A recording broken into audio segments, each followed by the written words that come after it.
Misting operations isinagawa sa mga paaralan sa Mangaldan, Pangasinan. Narito ang report. Malawakan ang isinasagawang misting operation sa mga paaralan sa Mangaldan, Pangasinan. Sa Mangaldan Central School, bago ang balik eskwela noong June 16, ay naisagawa na ang misting operation. Yung mga bata po, iwas po sila sa sakit, possible dengue, ganun.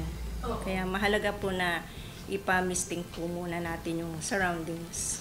Po, okay po yung ganon. Kasi para sa safety naman ng mga bata. Hindi lang mga bata, pati teacher na rin.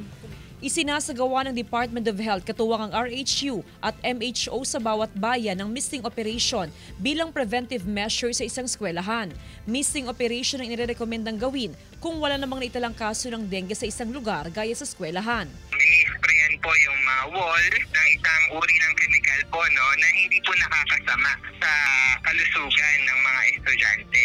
So kapag na-sprayan po itong wall na ito at tinapuan po ng lamok, dun po magkakaroon ng epekto, mamamatay po yung mga lamok.